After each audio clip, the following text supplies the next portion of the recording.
Welcome to Riding the Trauma Train, or welcome back if we've shared this space before. I'm Lydia, your host and fellow passenger in this journey of self-healing, inner strength and personal growth. This podcast is a safe, judgment-free space dedicated to the realities of living with and healing from trauma. Through personal stories and in-depth conversations with special guests, including therapists, healers, practitioners, and fellow survivors, we look at what healing can truly look like in everyday life.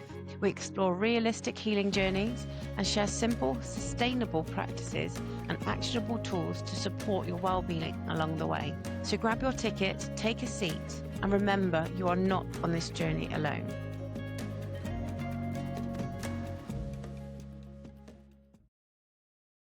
Welcome to Riding the Trauma Train. I'm Lydia, your host and fellow passenger in this journey towards self-healing, inner strength, and personal growth.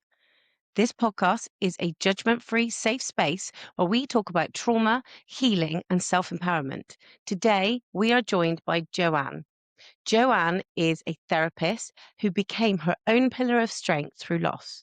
Joanne will be sharing her story of bereavement, where she's lost family members and her husband to suicide, and how she's navigating her own healing journey. So grab your ticket, take a seat, and remember, you are not alone on this journey. Joanne, welcome to this episode of Riding the Trauma Train. Hello, thank you for having me share my You're very story. welcome. Well, I appreciate you reaching out because I think the journey that you've been on, you're not alone, are you? Like, there are so many people that have been through this kind of bereavement, but it's not spoken about much at all. For those listening, can you tell us or tell me what that journey is? Where did that journey begin for you? So, I think before we get to the suicide, I'll just give you a little bit of history. I'd lost two brothers. My brother died at 23. My other brother died at 35. Both their wives died. My sister-in-law, my brother-in-law. So I'd lost three sets of. So I've got three sets of nieces and nephews who've got parents, and they'd all died under 45. So I was very familiar with grief.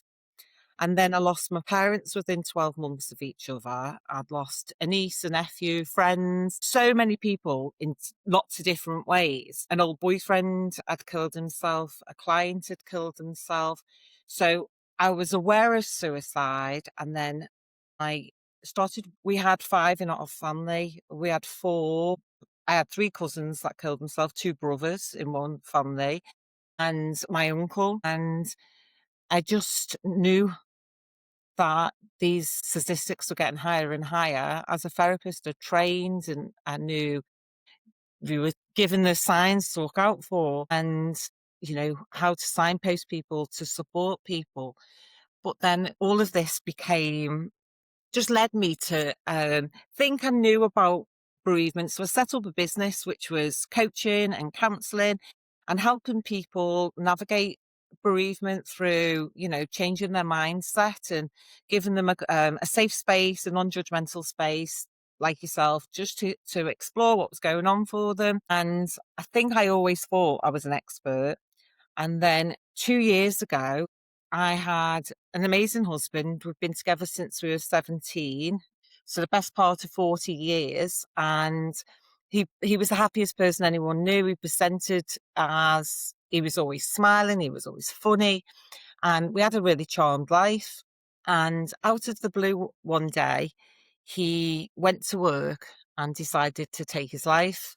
There was a lot of shock, obviously, about that, but just by everybody, everyone said they would have bet their mortgage that they'd all be homeless because he was the last person you'd ever Yeah. expect. But the complexity of that as well, me being a counsellor, there was a lot of guilt. How did I not notice? And the way I found out via a text 2 hours before everybody else in the area knew. So the trauma of the police coming to the door and my privacy just being taken away. My husband was a Yeah. really private guy. He didn't do Facebook or anything like that. And yeah, our life got thrown into the public eye, with the police and then an inquest. And yeah, it just felt like we were in a public court. Mm.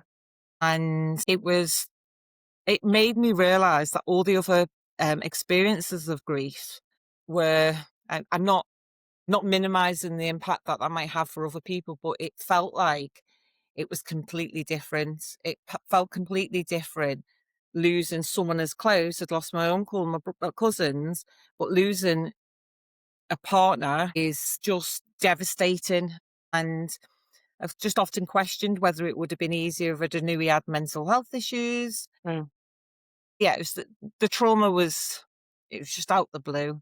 I'd have believed he was, obviously it's not physically possible, but I'd have believed he was pregnant more than that he was Yeah. capable of doing this.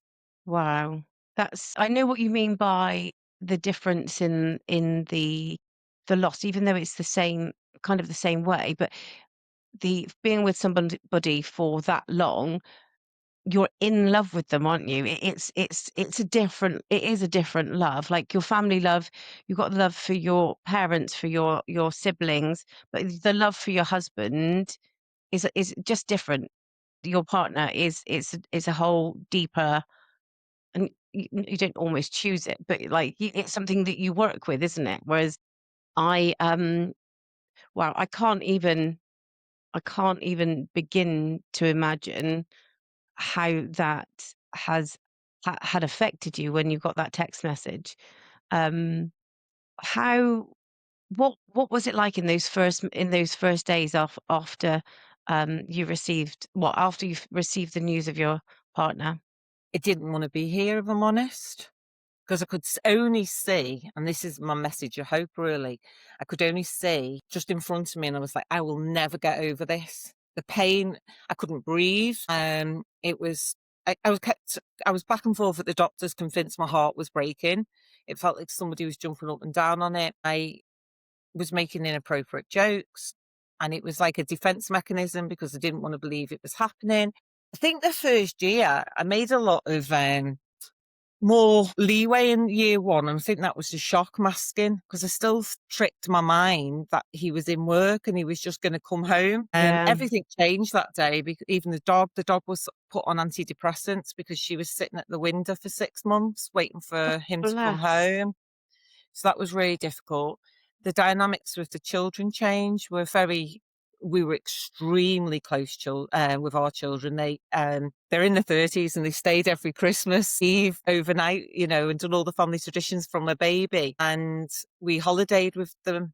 And then our family unit sort of broke down, which I'm glad to say has repaired itself. And I've done a lot of research, and this is quite common after suicide because you're all navigating your own grief and you navigate it a different way.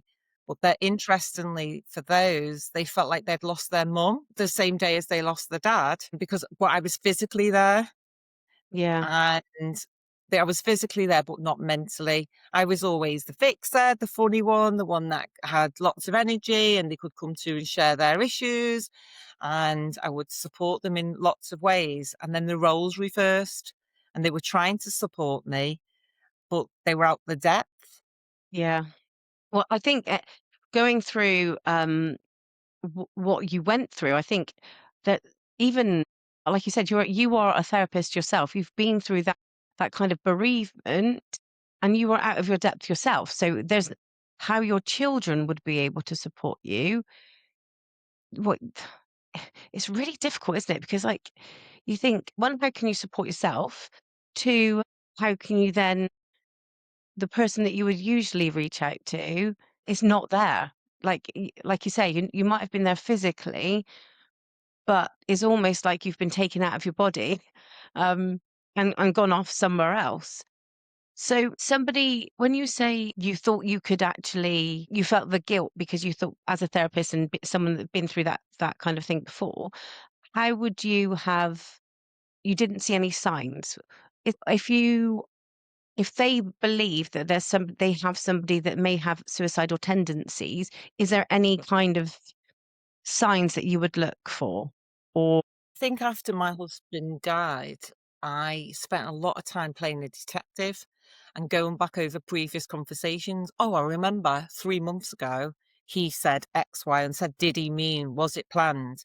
My husband did leave a letter, but the letter was full of love, but no definitive reason. It just said, I'm tired. and it was full of love, messages for the children as well. So I feel like I spent so much time trapped wondering why he did it. Because I think when you've been with someone as long as I have, I used to say to my husband, I know you better than you know yourself. And he used to laugh because you do, when you're spending so much Yeah. time. We were quite codependent. I used to think we were codependent in a healthy way. It wasn't till after he died I realised just how dependent on one another we were. So yeah, I look back at all the things and through my own journey through the grief, I noticed that there was actually, he knew he could talk to me about anything and he chose not to talk. So whereas I was holding and harboring all that grief, he had the capacity, he knew that I had lots of answers and I was a supportive person. So that helped me start to release some of the guilt that I'd been Hmm. carrying. But for anyone, I don't know. If I'd have asked my husband, was he suicidal? If I'm honest, I'm not sure he would have told me he was, No. because he hid he must have been in pain and he hid that through a smile. Yeah. Um, Now looking back, there was some signs that his personality had changed slightly. He was learning to play the guitar through lockdown, and he'd got a music room built, and he'd stopped the last couple of weeks, he'd stopped going in. And when I mentioned it, he said, "Yeah, I'm going to get back into it." And there was a couple of other things like, I don't like to dwell on them, but when I look back, I think, he he didn't have his music on. He used to take his music and have it blaring out of his car on the way to work, but, like, his iPod was left at home. Now that might just be a coincidence. It Coincidence. might mean absolutely nothing. And then 6 weeks before he died, we went on a holiday and we go the same place. We were creatures of habit. We went the same place every year and we thought it was our island in Scaffos. We've been going twice or 3 times a year. We're so blessed. And on the last night, his eyes filled up and he said to me, "You can come back here." We've always joked and said if we ever split up, we'd never go back with someone else. And on that last night, he said, "If anything ever happened, you can come back with somebody else because you love it so much." And I just laughed. He'd had a drink and I just Yeah. laughed and said, "Oh, you're so lovely, because if anything happens to me and you come back with somebody else, I'd haunt you." And, he was Yeah. just laughing. Now, I don't know whether that was just a throwaway comment he made, or then you start processing it and thinking, Yeah. was that part of the plan? Was he releasing me for the future? And yeah, and that's what happens. And then the trauma of processing and becoming a detective has leaked into all the areas of my life, and that lack of trust. I started with severe paranoia. So if Okay. somebody said something, I would make a story completely. I'd find a receipt and I could make a complete story about a receipt. Yeah, Wow. it was really difficult. Did you go through like a process of like over analyzing lots of things? And what do they say? 2 plus 2 and coming up with 10. 100%. Yeah, Okay. I'm perfect at it. You said just before we started recording that you went through all these different bereavements, and then the last 2 years have been the most difficult, and you're starting to come into yourself now. Can you tell me about those 2 years, your healing journey? What has inspired you to come on this episode and share that with the listeners? Because after my family suicide, I'd set up my business, and I also run an online bereavement gift site. And I'd done that and was always supporting people. And because my husband allowed me with his good job, it allowed me to do a lot of work free and support people. So I was always helping people. And then when this happened, I had all the platitudes off everybody. And so many people kept saying to me, "Oh, some good will come from this. You will do good." And I used to think, why are you saying that? I'm going through all Mm, this pain. I've been a good person. I've done all these helpful things without this needing something so tragic to happen for me to yeah, do more good. And in the early days, I did think, because I used to go into companies and help their staff with changing their mindset. I thought maybe I'm going to go out and make a change. This is like the early days, make a change to get men to talk, that yeah, was where I thought. But actually, then I just spiraled into this dark place, and I was like, every day was just survival. So instead of thinking about how I was going to save everybody else, I was trying to save myself. And, it was a win if I got out of bed. It was a win if I brushed my teeth. It was a really big win if it was like I should have a certificate if I have a shower. It was Yeah. just huge. Eating far too much rubbish, just anything that was convenient. I'd gone from my house used to be, for want of a better phrase, it's like a show home Yeah. and very minimal, and it went to clutter and dirty. And I mean, housework was just not something on my agenda, not because I didn't think it was important. I just physically couldn't do it. So it was just the early days were just walking through treacle. And then I knew, what would I be saying if somebody came to me as a client and I'd be talking to them, encouraging them with small goals. So I set smaller goals. And then I'm really grateful to my niece, because in the following year after Pete died, she asked me, would I join her to do Couch to 5K? And at the time, I was like mid-50s, I'd never ran. And yeah, I did that. And I did a 5K in my husband's name, not to raise money, because my son had just done the marathon in his dad's name. So we've been doing a lot of fundraising for the Samaritans, but I wanted to do it for awareness, because he used to Yeah. run the 5K himself every week. We ran with his face on our t-shirts, just so that the people might have knew where he was and why he wasn't running anymore. So I'd started building up, and everyone was saying, you're so strong, you're so inspirational. But inside, that was a mask. I was like, I'm not strong. I've got no choice. I have to get up Yeah. and get on with this.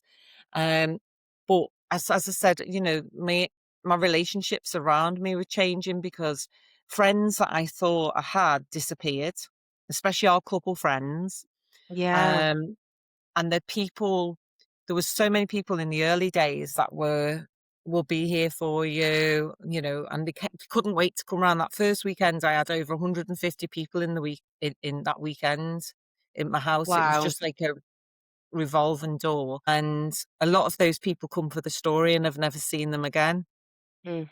So I know how that they've done that to either get the story or to make themselves feel better. And yeah, so you start getting secondary and third, losses. And then, as I say, year two, everyone said, oh, your first year's the hardest. You've got to get through the anniversary, the first Christmas, the first this. And I didn't find year one the hardest. I found year two. And I think that's because the shock was wearing off. And I thought, this Yeah. is starting to become my reality. And when you've always had your go-to person, and, you know, we did everything together, and even if it was just the small things, having And the someone that bin's out. yeah, the bins, because we were very traditional pink and blue jobs. Jobs. And but because we were married a long time ago, and it was okay to say that then, and we were comfortable Yeah. with those roles, and just eating after being cooking just for one person. It's just, there was no fun in that. Yeah. And it's silly, but one of the little things, I remember thinking, I can't wear a jumpsuit anymore, because my husband, I used to wear this beautiful jumpsuit that had a zip at the back, and my husband used to follow me to the toilets and unzip it for me, and I'd go to the toilet, and then he'd wait outside and he'd sit me back up.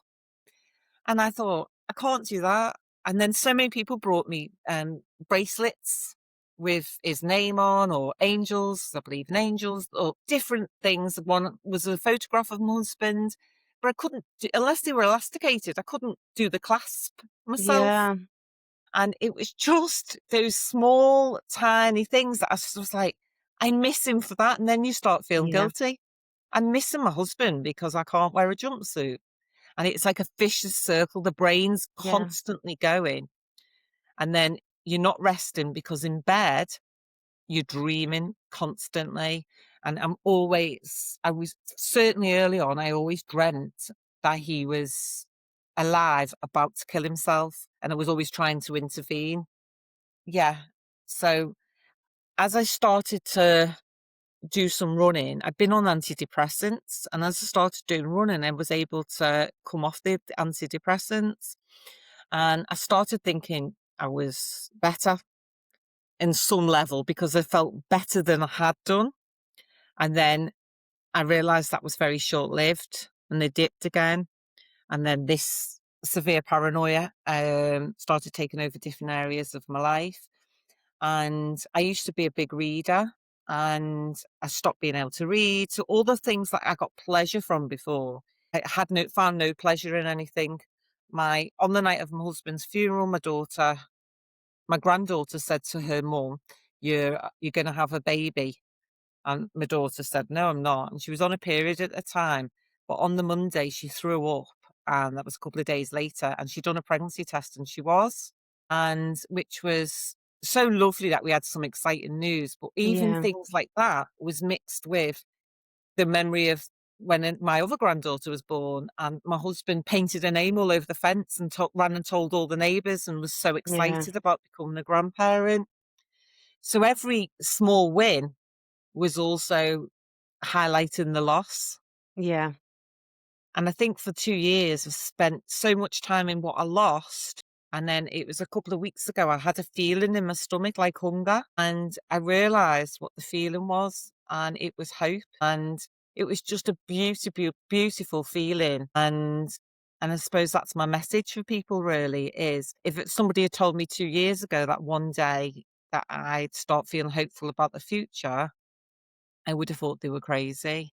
Mm. And actually, I am smiling again now, and I am getting pleasure out of some things. And yeah, I think that's really important message. Yeah, absolutely. I think it's is that when you're in that dark place, it's a hard climb, isn't it? It is a hard climb.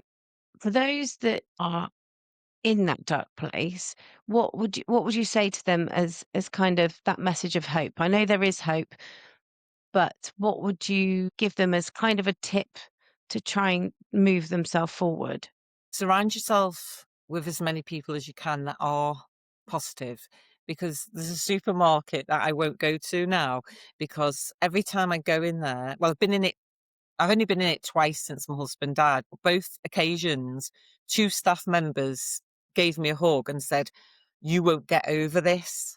And I thought, "Oh, I might have misheard," or, they were embarrassed. They didn't know what to say.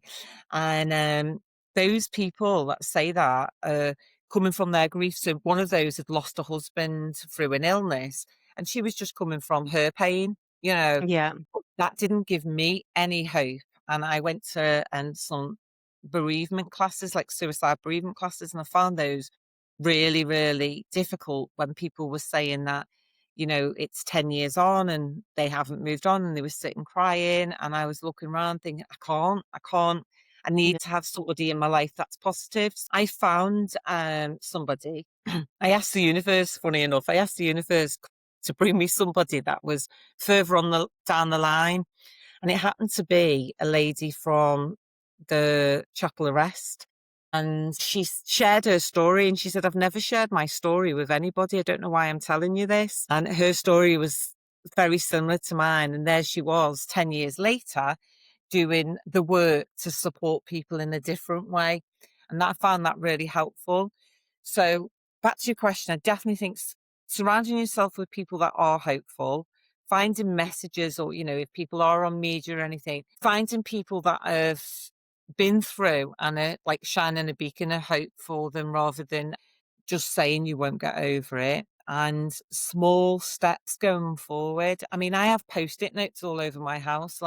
So when my husband died, I was convinced I had abandonment issues then. It triggered an early response of abandonment from being a child. So I have post-it notes. My husband didn't leave me as illness took him. And just yeah, like little simple reminders like that around my house just really supported me. Pen and paper just to write my dark thoughts down, calming music. And, I carry a stone in my pocket. So when I'm walking, it just reminds me, because it's very easy to go for a walk and just notice, oh, well, my husband's not walking the dog and we used to do it mm, together, blah, blah, blah. but actually using the stone and saying, I'm okay now. So one thing I bring myself in the present with across my arms, across my chest, and I say, I've got everything I need at this moment.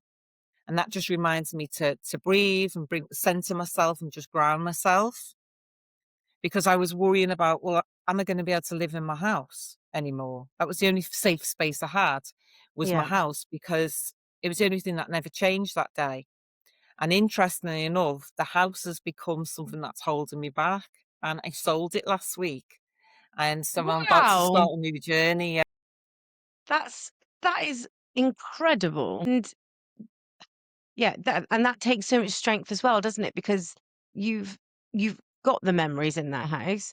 However, you've got that glimmer of hope and you do need to move forward. And I say whether you need to move forward, but in order to for you to live again, there are steps that you will need to take. And that is a really big step. So incredibly, incredibly, I don't even know what the word, I was gonna say proud, but it's not proud, in awe of you for that. I think Oh, it's thank you. absolutely amazing. I also like what you just said when you said that I have everything I need in this moment. I think that is really important for those people listening that try and get everything and be everything. Actually, if you are in this moment, like you could be anywhere, you could be walking through the woods, you could be sat on the sofa, you could be in, I don't know, sitting in the waiting room of a doctor's.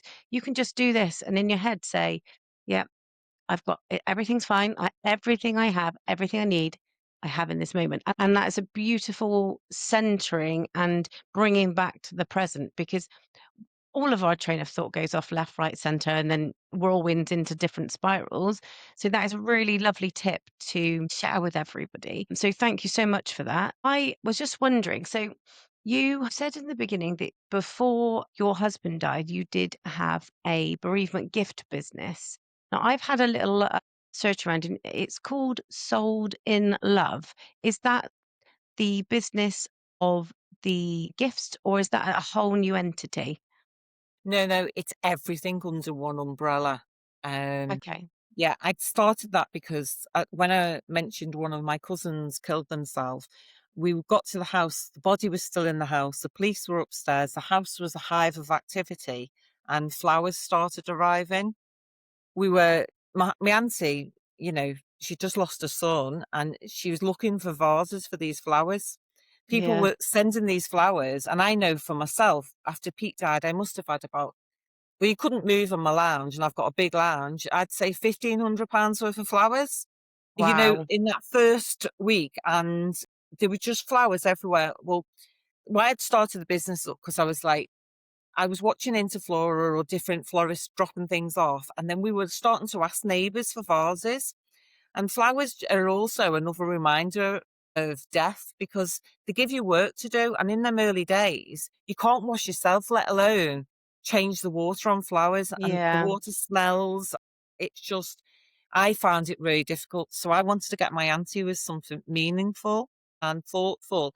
And I couldn't find anything without it coming in from America at the time. So that's why I started the bereavement gift side. It's amazing. So tell me about Sold in Love then. Is it So sold or is it soul led? So it's sold. It was like from your soul. Yeah. Meditated and that name came to me, and everything is from the soul and everything's created with love. And yeah, so it's the bereavement side, but it's also the umbrella for all the other parts of the business that I was doing before my husband died, which was the counselling, the coaching. And then I had to stop doing all of that because how was I able to support other people's mental health when my own was so fragile? Yeah, I understand that. That's been really, that was another loss because the loss of my income, the loss of my purpose. And your identity, I suppose, because you've lost two things. You've lost a husband and you've lost your coaching, kind of the way how you move forward every day. Like that is your everyday life. So it is another bereavement and another form of grief. Yeah. And then So losses just kept sort of pulling out, just as I say, with my dynamics with friendships. I was always the strong, resilient one that people came to. And they didn't have knowledge, the expertise, or the way to handle maybe because they weren't used to seeing this lady that collapsed with tears. I aged, everyone says like it was like I aged 10 years that first weekend. I could see the fear on people's faces, how they were looking at me. So those friendships changed the dynamics. And I think what's important for me is ensuring that if you haven't got the words for somebody, if your friend is or somebody you know is going through a bereavement, well, any type of bereavement, is just being there. Even if you've got no words, just let them talk. I have sent so many messages to my friends saying, Thank you for listening to my story the 100,000th time," because Yeah. literally I'm on a loop sometimes. The trauma just, I can't, like the trauma train. I was just on a train of saying the same thing, same pattern over and over. And forever grateful for those people that allowed me that space to just talk through that without trying to change me or without trying to fix me. They just listened. And that was so much more important than the platitudes, because platitudes, people say that to, he's in a better place. Well, I don't want him to be in a better place. I want him No, sat on the exactly. You want sofa them next here. to me. Exactly. Yeah.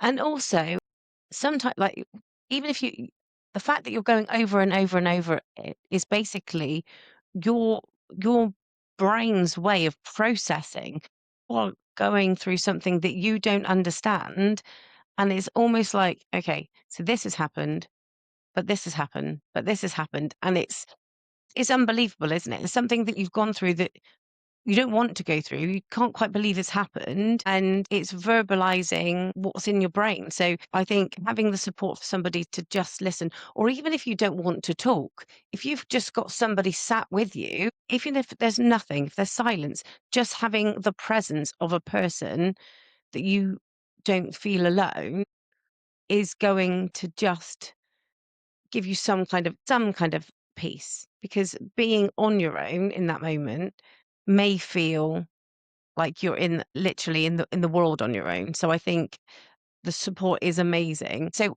in your with your business and your healing journey, did you actually use any of your practices in your own healing journey? So did anything that you would do with your clients, did you find some specific ones that helped you really well?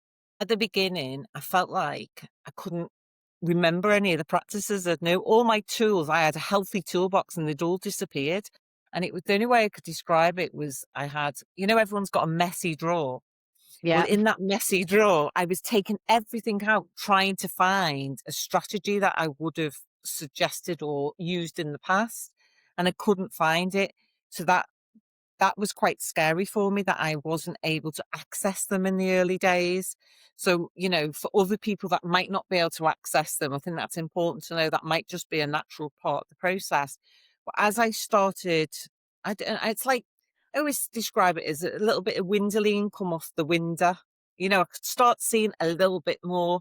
And rather than sitting and doing a 45-minute meditation, I just say, I'm going to meditate with this bottle of water today. And it might just be about sitting, holding it and feeling the temperature and maybe putting the drink in my mouth and swirling it round, and rather than just drinking it really fast, maybe smell the water. And I just used my meditation in a very small way. And that brought me back into the now. And I couldn't write. So many people brought me beautiful bereavement journals, and I couldn't write because just even something as simple as picking a pen up was hard work. But what I Mm. did do is I just jotted words down, and it might just be I'd done a spider diagram with all like how angry I was, and it was all words that I wanted to say to my husband that he wasn't there to say. Um, and I use crystals. Used to use crystals a lot before Pete died, and just using the crystals as a tool in my hand to hold affirmations, repeating affirmations. Like I said before, I've got everything I need now, but just reminding myself I am safe, I will be okay. Sometimes I mightn't have believed it, but by Mhm. repeating it, it become a bit of a habit. Yeah. I'm trying to think, there's so many different. ways. I have a piece of jewelry with my husband's thumbprint on, and that just makes me, because it sits on my heart. So I just Yeah. feel like he's touching my heart. So it's finding something that gives you comfort. Everybody's is different. Yeah. And yeah, I think what I ended up doing then is becoming aware that these tools are there, but it was just they were hidden out my mind. So what I ended up doing is thinking, maybe if somebody had a physical product in front of them, it might be a great thing to remind them, and it might be a good gift to give somebody that is going through a traumatic event. So I started creating a trauma toolbox with different little items in that, you know, can help in the moment. And it might be, some of the things in there might not be for you, but if I don't know, if there was 6 or 7 things in there, you might find one that just resonates with you, and it's just finding what works for you. But I I'd love that. certainly say to people, buy something like that for their friends that's trauma, Yeah. rather than the flowers. That's just my personal. Absolutely. And what I'll do is I'll also link your website in the show notes, which is Thank you. www.souledinlove.co.uk. I'm just having a look at it now. That is, I think that's really interesting because, like you say, even if there's like 6 or 7 things in the box, you only need one. And once you found that one thing, it's it's really grounding. Like I've got this beautiful necklace that is two. I don't know if you can see. It's two little hearts. Yes. Yeah. And, that reminds me of my 2 little girls because I'm doing this podcast so that they they're proud of me, and they don't know my history. I don't know if I'll ever tell them my history. However, they see mummy being strong and mummy working really, really hard, and it's yeah, when I feel like I'm doubting myself, I hold this. Now, obviously, it's nowhere near what you're going through, but I think the concept of having something to kind of focus your energy on when you're going through moments of doubt or moments of sadness, yeah, I think it's utterly amazing and so grounding and powerful. Do you have anything that they should kind of not say? Is there anything, obviously, you said about the lady in the supermarket saying you're never going to get over this.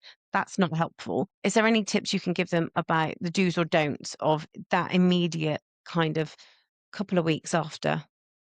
I think the best advice I would give anybody is, what I found the most helpful was people saying to me, "How can I help you? What can I do?" So I remember the early days, my sister, she's beautiful, she's so helpful, and she was trying everything. And my house was filled with food. People kept sending food, and it was all put in the fridge, and I couldn't eat at the beginning. And so she come and cleaned my fridge out, and I was like, "What are you doing?" And it was like, I felt like my space was getting invaded. And Yeah, she said, "I'm just trying to help you because all these strawberries have gone moldy." So she was doing it from a place of love. But for me, that was like another person taking something from me. yeah, So I found, and everybody was at my house, and they were doing that because they didn't want to leave me. And but at the same time, it was exhausting, and it yeah, repeating the same story time and time again. So with a lot of people, I could just take myself into a different room, and I used to go into my lounge and wrap up in a blanket, and that was my way to the people that were closest to me knew that I just needed to be away from people, but other people wouldn't see that, and they'd come and sit and hold my hand, and that wasn't helpful because I wanted to say, "Will you get lost and leave me alone?" But yeah, I've been brought up a nice Catholic girl that yeah. wouldn't say something like that. So, and I did appreciate the fact that they were there, but I would say definitely the best advice is, how can I help you? What can I Wow. do? And the biggest thing as well is, don't be afraid to use the person's name, because Yeah, people stop talking about him. And that's, I want to talk about him. I think, yeah, there's a saying that people die twice. They died when they leave the physical body and when you stop talking about him. Well, Pete was a very important part of all of our lives. So why would I not want to talk about him? And Yeah. it comes up in lots of conversations every single day, and we'll laugh, and I'll say, "Oh, your dad would have loved this," or whatever, and it's just funny, or we'll laugh about something he did, and I think that's really important. And that keeps his memory alive, doesn't it? And it keeps that family unit and everything that you did together is valid. By not talking about it, it's almost like it's not that. And I understand that some people may not want to talk in the beginning or may not want those memories, but we need to ask them, don't we? We need to ask them what they want to happen because we don't. Like, you could say his name, someone else can say, "No, don't say his name." But without asking that question, we're never gonna know, and we're not gonna help that person, are we? Because we might be doing something that is opposite to what they need, and at the end of the day, their needs are what you're there for. So, and I do get the thing about the food. We didn't have it with bereavement, but we had it with having a baby, and as much as it was beautiful, we ended up having, I think it was like 5 lasagnas. I like lasagna, but not that much. All at once. So, yeah, that's a really lovely point, and I think I might actually highlight that for this episode. How can I help? Because it is a really big thing. Because of the nature of the way my husband died, a lot of people, so I was struggling with making a decision. I feel Yeah, like the first time I felt a little bit normal after my husband died was when I'd done the very grown up thing and flew to Dubai. My best friend lives out there, and it was the first time I was going to be doing a flight by myself. And when I was there, I felt very free. And it was because I yeah, wasn't worrying about bumping into people in the shop or the street or anything, worrying about what I was going to say, where the anxiety was taking over. And I'd never been to Dubai with my husband, so there was no memories. I wasn't saying, "Oh, last time we come here, we done this, that, the other." And so I felt everyone, and when I was there, she'd say, "Do you want to go out for breakfast or brunch?" And I'd say, "You decide." And she took it over. Now that was great because decision making was really difficult in, yeah, that first, certainly the first year. But when my husband, well, after he died, I wanted to go to see where he died, and everybody said it'd be the wrong thing for me to do.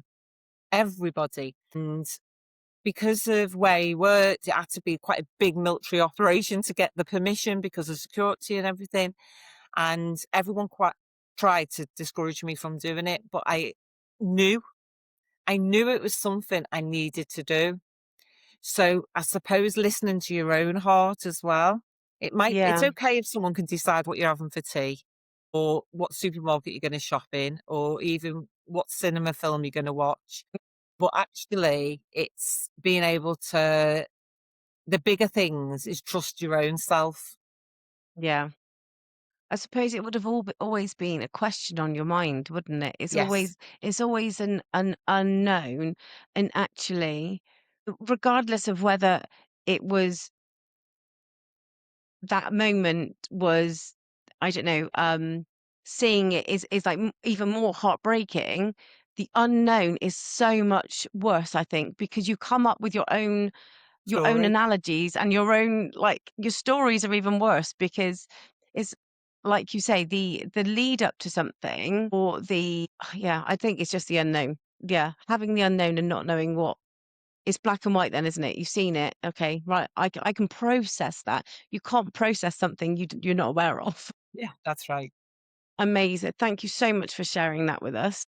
Right. With regards to the sold in love, I know we talked about the bereavement gifts, but I'd really like you to explain the other aspects of it because I know you've got workshops and toolkits and things. So can you just describe to the listeners what, going onto your website, what, how they can help themselves and other people?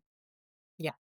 So a lot of my workshops come to a stop after Pete died because I used to run a group each week called Positive Mindset, and it was really successful. And I felt like I couldn't run that anymore because it felt like I was a hypocrite. I always felt like I was great at running that because I was positive. I always said I wouldn't Yeah, run a Slimming World group because I, I like me you did. cake.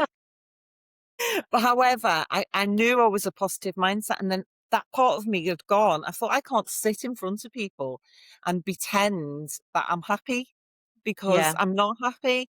So that was, as I said, another loss. But then I started thinking, well, actually, I'm putting one step forward.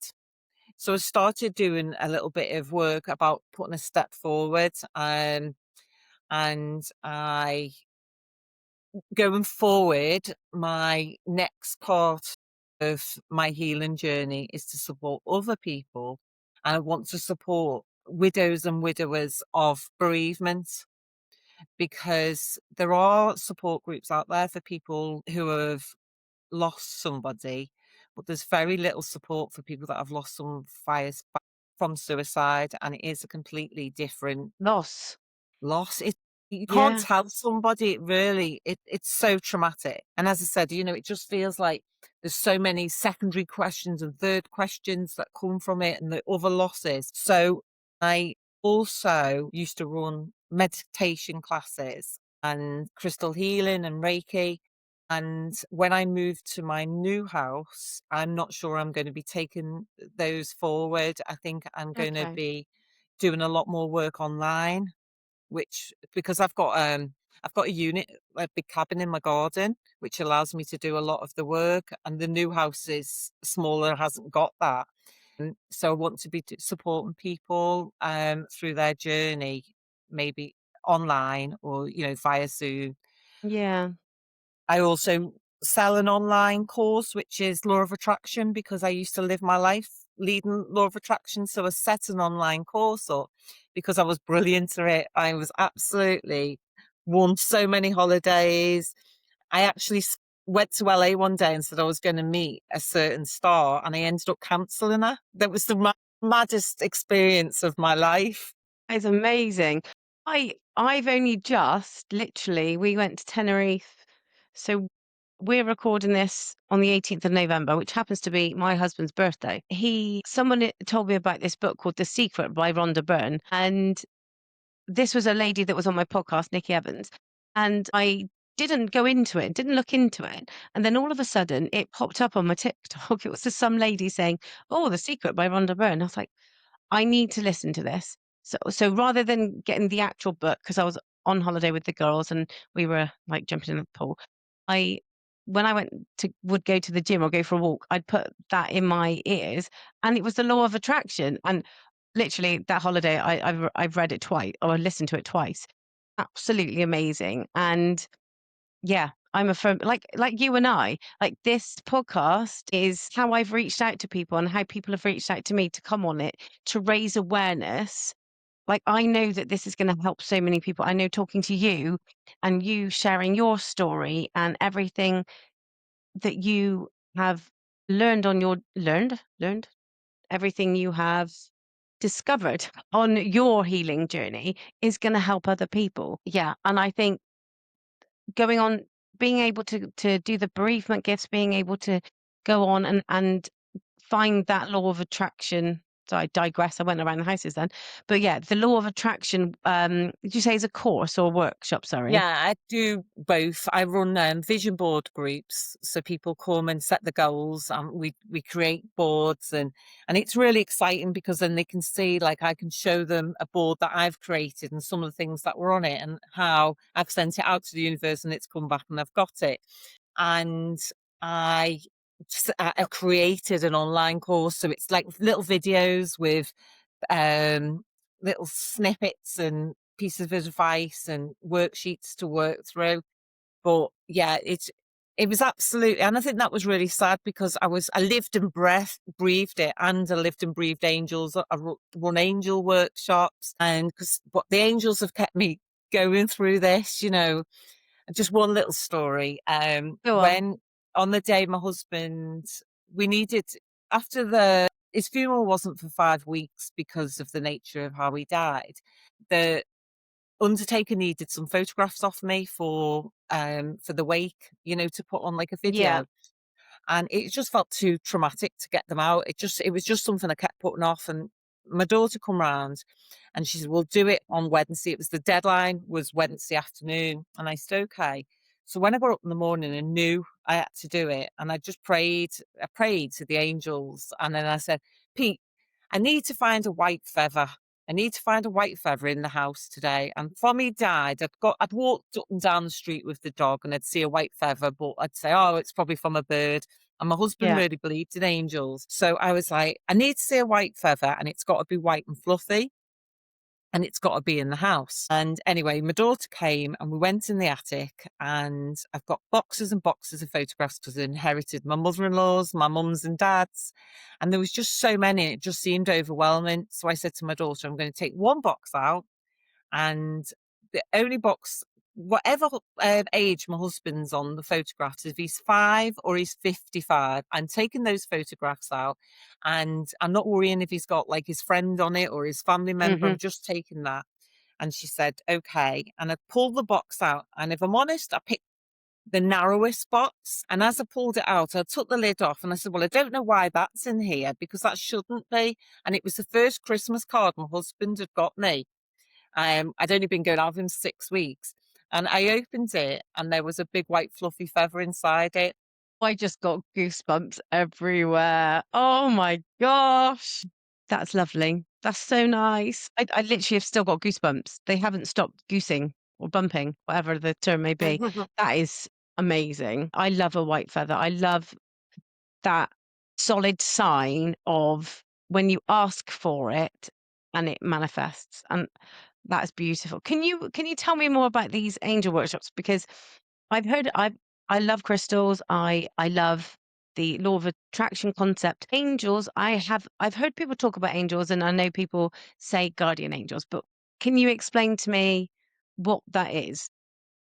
So, at the risk of sounding strange to some people, however, the statistics say that over 50% of people now believe in angels. When I was a little girl, I saw an angel, and I was convinced that my work was so to encourage people to believe that way. And I've got that many stories, a little bit like the one with the card before.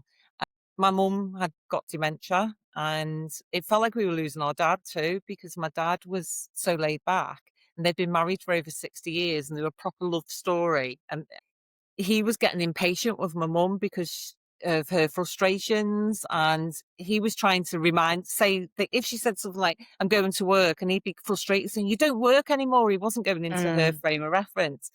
So this one day I was teaching at the time, and I didn't have time to go to my mum's, but for some reason I felt guided to go. And when I got there was loads of commotion, and my sister was there, and my mum was crying, my dad was shouting, and my sister was in despair. And I said, what's up? And she said, mum's lost a handbag. Now, if that was you that lost your handbag, we could reassure you and say, well, we can get another one. And her purse was full of fake money because she liked giving people money. So we just used to get toy money. So, but she doesn't know that. So she's like absolutely agitated. And I said, don't worry, I'll find the bag. And my sister said, oh, good luck. We've had the house upside down. And my other sister had been there earlier and she'd looked. And I said, I'll find it. And I started walking up the stairs, and I stopped, and I went back down the stairs, and I opened the cupboard under the stairs, and it was full of toilet rolls and kitchen roll. Mum used to stop by it. This was well before COVID. And I just took some of the toilet rolls out and found my mum's handbag. My mum's crying, she's hugging me, thinks I'm a hero. My dad's saying, how the hell's that happened? And my sister is holding her head in her hands, and she said, we took everything out of there 3 times. wow. And I said, the difference is I believed I was going to find it. Yeah. So I went back in the living room to get my bag and my car keys. And I said, I've got to go. I'm going to be late for going back to work. And when I picked my bag up, there was a 4-inch white feather on my bag. So I gave it to my sister, and my sister started believing then. Oh, that's lovely. I just hit my microphone. That is so sweet. And I have a friend that she lost her mum. It'll be 2 years tomorrow, actually. And that's what she's been doing with the feathers because she's found it really, really difficult. And there's been a couple of times where she is literally, I think one of the times she asked for a feather, and there was one appeared on her windscreen when she got back to the car after work. When I know that there might be people that don't believe this, there might, but when you kind of ask for something and it turns up in a place where it would be in the middle of nowhere, like you can't not believe that there is someone looking at with my trauma. So my trauma is from childhood. I always believed that someone was looking out for me because I wouldn't be where I am today without having someone look after me, because what I went through wasn't very nice. I think, like you said, with when you went to the suicide bereavement kind of group therapy, I went to a group therapy for my situation. And I remember looking at everyone thinking, holy moly, I have been through 10 times what you have been through, and you're here like a dribbling wreck. Now, I'm not putting down what they went through and that's affected them, but at the same time, why am I this strong? And why have I been through what I've been through? And now I'm doing a podcast. And I just think there are reasons, and there's something out there that is changing the way people move forward. Like, you and I have completely different paths, completely different levels of trauma and instances of trauma, and how we've been able to move through that. But yet we are both on the same path of healing and the same path of wanting to help others. And I truly believe that we, you and I, are both this strong because we've got someone. There's someone behind us, like guiding us and pushing us and cuddling us when we need it, I suppose. Definitely. I well believe that. When you were talking your story then, the clock was on 11:11, I literally and just looked at my phone as well. I was like, "That's so weird." no, I love that. I And for love any of the 11:11. listeners, it doesn't need to be a white feather. It could be double Okay, numbers. It could be a song on the radio.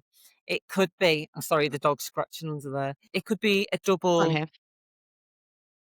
it could be a song that comes on the radio. It could be a scent. It could be, Yes.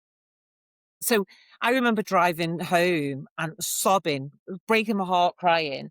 And the car in front of me said, "My Joe." And my husband always called me My Joe. And on that car registration that was there, and I was like, "Thank you." And it just gives you that element of hope. Something, whatever you believe in, substitute the word that you want from God, angels, universe, and something makes our hair grow and our fingernails, and something, whatever you believe. And it's just about finding what helps you feel Yeah. more comforted.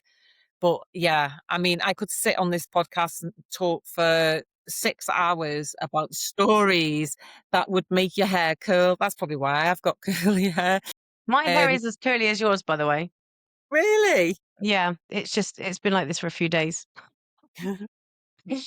Um, and I'm very much the same as you. I think we there are things that we could say and things that we could do that would confirm things to other people. But and I know a lot of people don't believe in the woo woo. There's a lot of people that are more scientific, but there are some things that are just unexplained. Right. I will put in everything in the show notes with regards to how people can get hold of you. You are also on Instagram. I've just had a look at that as well. Um, what I would like to do is at the end of every podcast, I ask the guests what I'm calling the conductor's question.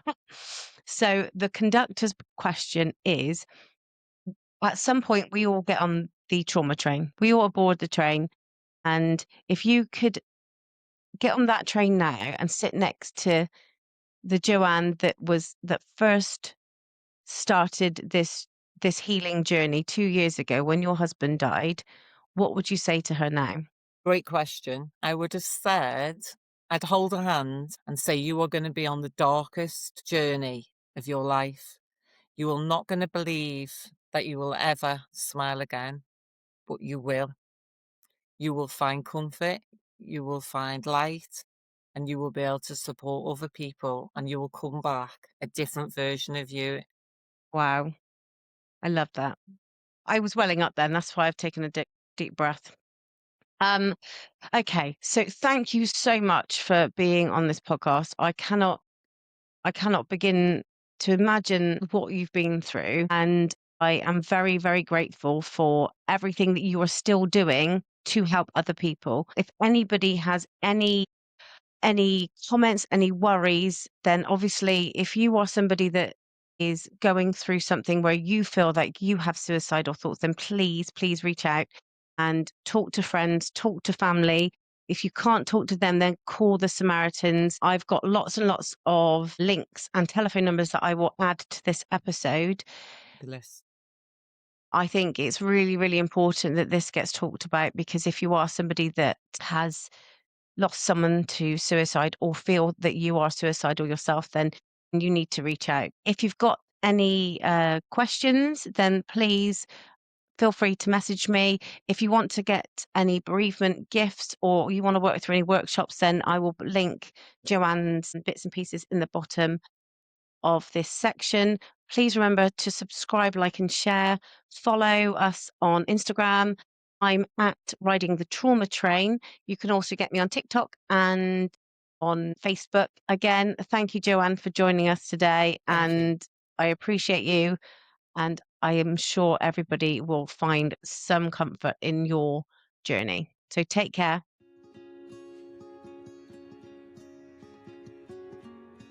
Thank you so much for joining me today on Riding the Trauma Train. I'm Lydia, and I feel privileged to share this space with you. No matter where you are on this train right now, whether it's in survival mode, slowly finding your feet in recovery, or maybe it's somewhere in between, remember, you are not alone in what you're feeling, and you do not have to travel this journey by yourself.